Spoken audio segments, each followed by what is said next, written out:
Now, the idea for this seminar developed in the wake of an international workshop held at the University of Ottawa in 2010 called Multiculturalism and Religious Identity, which also involved a number of speakers from India, including a few who are participating in the present seminar. We focused in that workshop on the idea of including religious diversity within the framework of political multiculturalism, and more broadly, we looked at governmental and legislative paradigms for managing the diversity of religious groupings. Secularism was naturally one of these paradigms. That Ottawa workshop was organized by myself and Dr. Laurie Beaman, and in reflecting on its results later, we felt that further research, reflection, and dialogue was needed on the lived experience of religious diversity, on what happens on the ground, as it were, in interaction with state policies and legislators and actors, and also in the daily interactions of people who identify themselves as belonging to different religious communities. Another source for the general theme of this seminar, I think my co-conveners would agree, is personal observation and experience of the frequent disconnect between discourses and events at the political level and those that take place in everyday engagements between people. Sometimes those everyday engagements reveal a much less conflictual, more casually pluralistic and tolerant relation between religious communities than one might expect, given the speech of political and public religious actors and the picture presented by the media. If I might give an example, a few years ago, I was here in Delhi on sabbatical researching secularism in India and related matters, and this was in the months leading up to the re-election of the Congress Party in 2009.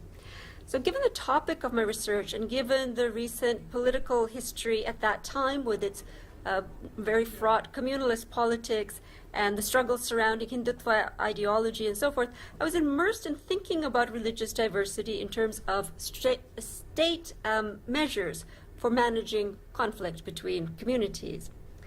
And then one day I bought a painting, and a friend of the artist took me and my husband to a little shop in a basement somewhere to get a wooden box made to ship this painting. It's a really kind of mundane thing to do. Well, we got there, and the fellow who managed the shop told us he needed to go for namaz shortly. The artist's acquaintance who had brought us there started chatting with him, and after a few minutes, I saw the shop manager look at his watch and say, "Meri puja toot jayegi. My puja will be broken." And our acquaintance who had brought us there said, "Aap jaye, baad mein baat kar lenge." Right? And I was very struck by this very simple, ordinary conversation. Maybe it was the sort of simple, gracious courtesy of the interaction, the ease with which the Muslim man used the term puja for namaz, and it just formed such a striking contrast with the picture of conflictual relations managed by the state that I had been imagining in conducting my research. Now, at the same time, it is important not to romanticize the popular level over the state one, and we must recognize that the reverse of what this example reveals also happens, where there are excellent progressive laws and noble speeches by state actors, while on the ground patterns of aversion, discrimination, and violence persist. So we meant also to include this aspect of the situation within our interdisciplinary seminar. In general, our hope is to examine the theme of religion and religious diversity from a variety of disciplinary perspectives, philosophical, historical, sociological, political, in an objective manner, so without contempt, but also without piety. So I'll pick up just briefly on the theme of negotiating difference, and it really picks up on exactly what Sonia has just said about thinking how it is that everyday negotiations take place outside of the state level between people. And as Sonia has pointed out, it's important not to romanticize this, but I'd like to just leave you with a few key words. And I'm presently doing my own research in a variety of communities and looking across a variety of sources to think about how are people negotiating difference, and especially religious difference, or difference between the religious and non-religious. And I'm seeing themes, and I'd like you to maybe think about these themes as you listen to the speakers in the next 2 days. One is respect. love, which is not a word we often use in the academy, respect, love, friendship, the ability to forgive, maybe minor transgressions or minor insults to think this person didn't know, the possibility that other frameworks may shape how people are able to imagine negotiating difference in day-to-day life. For example, we had a session on caste. Also, again, state policies and what state policies do to frame. As we've said, we've tried to get a little bit away from that, but we do have some papers that reflect, for example, on what happens when states promote the idea of religious freedom and what is the work that that concept is doing. So respect, love, friendship, negotiation, forgiveness are all themes that we might want to think about as we listen to the papers in the next 2 days. And one of the things that I've been thinking about as I've been doing my own research, which links quite clearly with the themes of this, is what we're starting to describe, some of us, as the non-event. And in some senses, that's exactly what Sonia has already talked about this morning. A simple, respectful exchange, but the non-event. And this is partly what makes it so difficult to research. How do you ask people about those moments in day-to-day life that don't really leave their mark, but that are in fact the important moments where people have simply negotiated, but they don't give it any thought really? It's just part of being together in society and together in day-to-day social interactions. And they simply don't think about it. And then we as social scientists come back and say, well, could you think about this? Could you offer us some insight into how it was that you worked that out? And for many people, it's very difficult to recover because it is, in a sense, a non-event.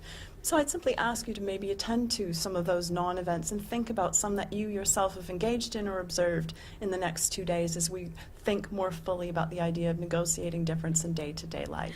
So the observation with which I would like to open the discussion is the way the seminar has problematized the issue of religious diversity.